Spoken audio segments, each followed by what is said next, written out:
Oh, hi there. I was just bootlegging some of Clint's videos. I probably shouldn't have admitted that, should I? Anyway, it would probably be in my best interest to pause it. So anyway, welcome to a slightly unusual video, even by my standards.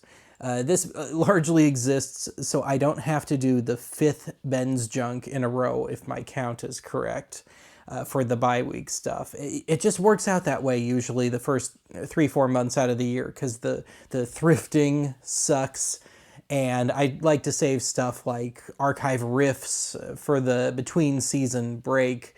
And speaking of the between season break, that's when I do the big dump of material onto Archive Annex, my other channel, where I put commercial breaks or stuff that I've covered in the episodes on their own, uncut, and no commentary and all that. So what I've got here is a stack of tapes that might go on to Annex, depending on what's on them. So this is about the screening of such candidates. But before we get into that, because I always tend to take my time in getting into things, I guess I'll take the opportunity to do just a quick little update of what's going on here in Archive Land. So the Quasar Great Time Machine project remains in motion-ish. I'm still looking for tapes for it. If anybody's got any leads on them, I'd sure love to hear it. Strangely enough, especially for junker tapes. Tapes that, maybe it's just a dub of something else, or somebody militantly cut out the commercials and there's no IDs or anything, and the main show is readily available on DVD and streaming and so forth. So I could take apart the tape and just kind of learn the mechanics, see what it would take to do like a moldy tape duty on it, maybe lubrication if need be. So yeah, that's all kind of up in the air right now. And yeah, in that little box is the timer unit to make the Great Time Machine do its thing, its main advertised thing. And also, it's getting to be time, I think, to retire this little table setup for the U-matic here. I guess it's going to get to be time for another rack sort of deal, but I need a really specific size, and those things only ever come in increments of 6 inches, 30, 36, 42, and so on. I'd like, 32 or something, and a wood shelf would be too much. But I'd like to put in another rack here so we could have U-matic on one level, the Quasar on another. One of my open reel VTRs is out for service right now. I sent it to Obsolete Video, and I'd like to have all that working, finalized material live in one place. So that's in the pipeline right now. Otherwise, what else have we got going on here? Fanny the fan is okay for all you old timers. She's still with me. So I do have the Betamax ready to go. It's all hooked up. We'll do our thing. And before we do, here is the box that formerly held the tapes. A viewer sent this to me last summer, just a little too late for the big Archive Annex dump that I do every year. But yeah, I've got 6 Betamax tapes, and there's also an audio cassette, a pretty tantalizing looking one in there, so I suppose we'll end with that today. But I've been through 2 out of the 6, well, 1 out of the 6 really. We got one right here that you can tell I've already looked at it because, let me get back in the light, because I've written down what's on it and specified if promos and commercials and stuff are intact on it. And this actually has some fairly early D-channel footage. I hate posting that stuff to YouTube. So if I do share it, it may have to go to archive.org. So anyway, we do have one tape that I'm going to have to bake, and a shock of shocks, a BASF, as I like to call them, tapes. So what happened with this one I fixed it by hand, but when I tried to run this through the fast forward / rewind unit, if my camera will focus, when I ran it through there, it kept kind of seizing on me, and at one point it seized really awkwardly, and the tape wound itself around the front, if you follow the motion of my thumb there, and just got completely hung up. I rewound just enough of it by hand so it's not doing that anymore. But yeah, I can't even get a full fast forward and rewind through this sucker. So when I have my big tape baking party that I do every year, usually late May, early June, this will be in there. So anyway, yeah, that leaves us with 4 videotapes and then the 1 audio cassette to look at. Now, when I'm going through these tapes, I always have my iPad handy, usually to help me try and pin down recording dates, and I always have something to write with and something to write on Shock of Shocks.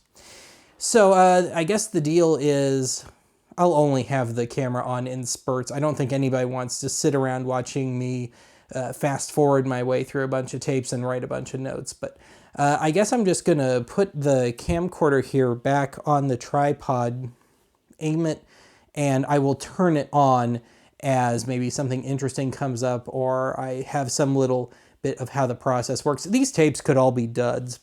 And I should also note that these are all, I'm pretty sure, in the 1985 to 88 range, so don't be expecting any early stuff. And it looks like it's mostly big-name movies on here. It's just an issue of, was this a dub? Was this off of HBO? Was it maybe a broadcast thing? Is this even correct? Who knows? So that's going to be the name of the game today. So let me take a cut here. I'll throw in the first tape and we'll start looking to see if we have anything of note in the mystery tapes. All right, let's do this. I've got the first tape in the machine. It is labeled as Beverly Hills Cop. A wonderful movie, as best as I recall. It's been a long time since I've seen it, but I remember really, really liking it. And I loved it as a kid, even though I might have been a little too young to be watching it. So anyway, hopefully it's a decent enough quality tape. I'm in fixed focus now. Yeah, but TDK, usually okay. So let's fire this up. I'm just trying to spare everyone the inevitable black screen. And we are playing, but no picture. Yeah, there we go. And we got the movie joined already in progress. Shock of Shocks. So I'll take a cut here. I'll see if this maybe is an HBO-ism or something. I'll give you an update. Well, it's a bust so far. The movie, as you already saw, was joined slightly in progress. It's uncensored, so it's either a dub or a HBO-ism, and the picture's kind of wobbly. I'm not hearing any squealing, but either it was recorded on... I know my machine's good. I tested it with one of my major studio tapes first. They must have recorded this thing on either a not-so-great deck or it's a dub. The cynic in me says dub. So let's see. If history proves constant with a lot of the tapes I get, it'll cut off soon. And those are the tapes that become junkers. They become potential reuse ones, or maybe I have a busted shelf or something, and then I'll just move along, move the tape to another. So yeah, it just cuts off there. Now this was recorded in X2 mode, B2 mode, if you will, and it's an L750, so that's 3 hours potentially in this mode. But I think this is going to be one of those junker deals. I'll fast forward and see if anything kicks back in. I'll check back in when the tape finishes, or if something happens. All right, tape 1 was a bust, And that happens a lot. If anything, the people that really need to see this never will. But if you go through the comments on a lot of stuff on YouTube of old commercial breaks, there's always those like couple people that say, "Do you have such and such ultra specific recording from such and such a date?" No, of course not. Nobody does. So anyway, this is how the end result usually looks. I probably should have turned the autofocus back on. This is how the end result looks for most tapes, and if it's a junker, I just plaster it there. So this may get reused or become a transplant tape, or I might give it away to somebody that's working on another deck or is just looking for tapes. So there you go. I've got tape number 2 in right now. And I guess I better fire it up here. The next one was marked as Code of Silence and one of Rich Little's specials. I cannot seem to get away from Rich Little on this show, can I? All right, so I'd say the odds are higher of this one being like an HBO-ism maybe, but those can be kind of boring. Yep, so we start right at the beginning of the movie. So I'll take a cut here. We'll pick back up if I hit something interesting. I don't know what it is about me and Rich Little. I can never seem to find him funny, generally. I shouldn't say never. He's been okay on Carson. I think this is another dud. Yep, cut right off at the end of the show there. And there's still about half an hour potential on the tape. So I'll do my due diligence and I'll fast forward through it, see if the counter on the VCR starts running again. So I'm going to go ahead and call this one a junker, just kind of preemptively. And I don't know, will Chuck Norris not be happy with me for that? Will he come kick my ass for that? Of course, Code of Silence. Yeah, the only Chuck Norris movies I seem to like are the really, really bad ones. The ones that are so bad, they're good. But anyway, I'll do my due diligence here, but unless I find some last-minute little gem, I'm calling tape number 2 a junker, and they could very well all be. That's always the chance you take. So let me take a cut. All right, I got tape number 3 loaded up now, and I think I'm going to preemptively say that I'm going to keep my perfect record intact here of never getting a lot of beta or VHS tapes, especially beta tapes0 that didn't have an airing or a dub of the movie Flashdance on it. It's listed on the label, so I'll have to count how many copies of Flashdance I have. That and the Les Cage aux Folles movies are the biggies for me for whatever reason. 2 movies that I'm at best indifferent towards. Anyway, let me get this fired up. And this could be an interesting one, at least in terms of my VCR, because this is the one Bazif, as I call them, tape that could work, but it could also clog in my machine. I'm not going to be a happy camper if I have to stop and clean out my VCR here. The cynic in me says it's going to go straight into the movie Slightly Joined in Progress. Oh, yeah. And, oh, we got some tracking problems, too. And there's no tracking on the remote. I'll have to get up and take care of that. All right. We'll see if history proves constant here. Well, we do indeed have Flashdance. And this is just for YouTube purposes. Yeah, my perfect record is intact. Yet another copy of Flashdance. I'm so thrilled. One of those 80s movies where the soundtrack is far better than the movie itself. I've admittedly seen it more than once now, thanks to finding it on all these tapes.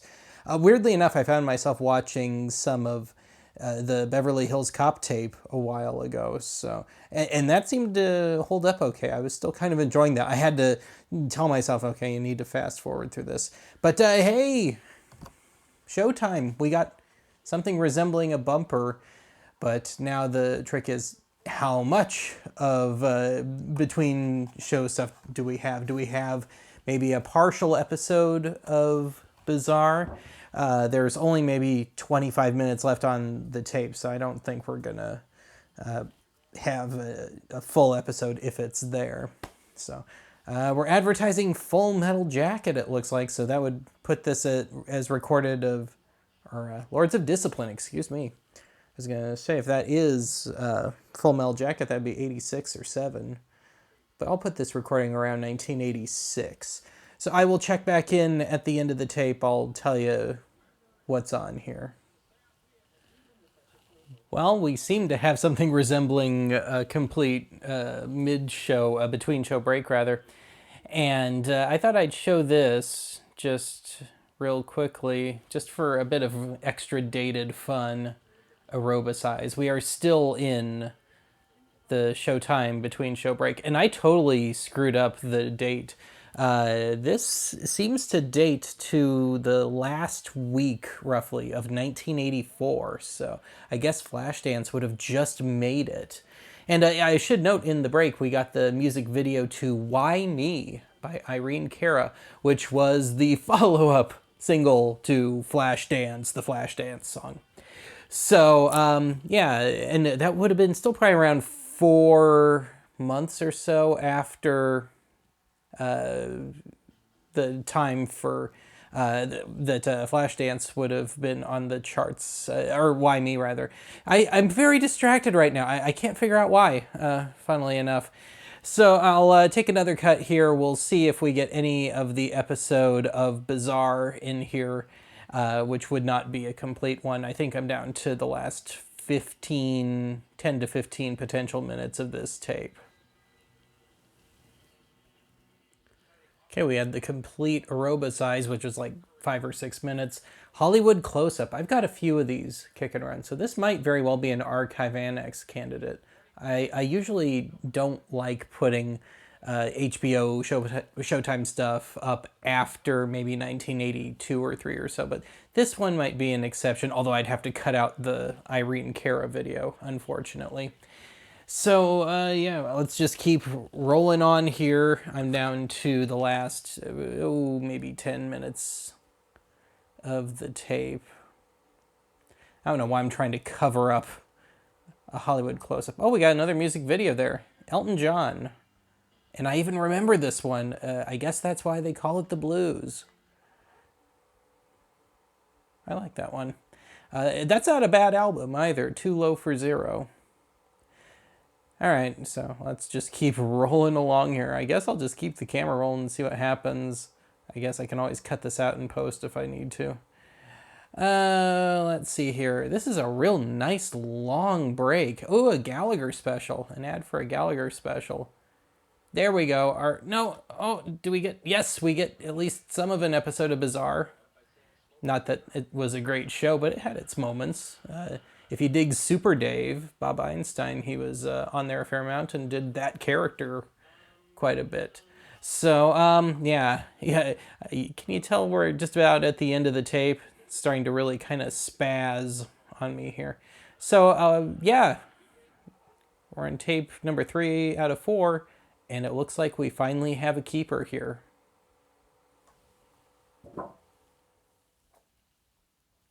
And we got our first keeper here. So, I also gave it, it's a keeper when I took the record tab out. So, yeah, we got our first winner here, and you may be seeing this minus music videos, unfortunately, on Archive Annex this summer. All right, so I got our final tape in, and it's a real classic, The Adventures of Buckaroo Banzai, which I remember seeing on Comedy Central, I think it was, as a kid. I'm not going to watch it again. I don't remember caring much for it back then, even though it's supposed to be, this great cult classic. So anyway, let's see if we can get lightning to strike twice here. And also, I should note here, we're jumping right into the movie. that when you see these other YouTubers that do, oh, I've got mystery tapes here, and they always wind up being these really cool things. Yeah, they're pre-screening them. I can tell you right now. So we got, or this is what it really looks like. This is the down and dirty, not so glamorous, not so fun side of doing this sort of thing. And there we go, Adventures of Buckaroo Banzai. So I'll check back in if there's anything noteworthy on the tape. Well, unsurprisingly, our final tape turned out to be kind of a bummer in more than one way. One, Brian's song, you know, a real wet noodle of a movie. But also, this thing is a junker. There are no identifying marks, no nothing. Brian's song looks especially clean, so I'm going to guess that that may very well have been a dub, and my statement very early on about how it may have been recorded. The other stuff may have all been HBO or Showtime or whatever, and then Brian's song may have been a decent dub. So anyway, that is going to be it for the videotapes. To close us out here, assuming there's anything on it, over the end credits, I will play a little of this, marked Lowry, and 5 out of 20, it may or may not show. So I assume this has something to do with Lowry organs. And of course, Garth Hudson of the band used to play one of these. I think the only rock musician that ever did Lowry organs. They were usually something you found at Grandma's house. But yeah, I'll check to see if there's anything on here, and you'll find out over the end credits if there was anything on there. So if there was, you'll hear something. If not, it'll be silent. So that's going to be it for me for today, certainly on the vocal front. I'll talk to you again soon.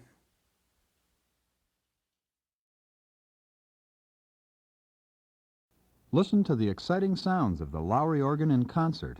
Our first Lowry artist is Johnny Kim, courtesy of Concert Recordings.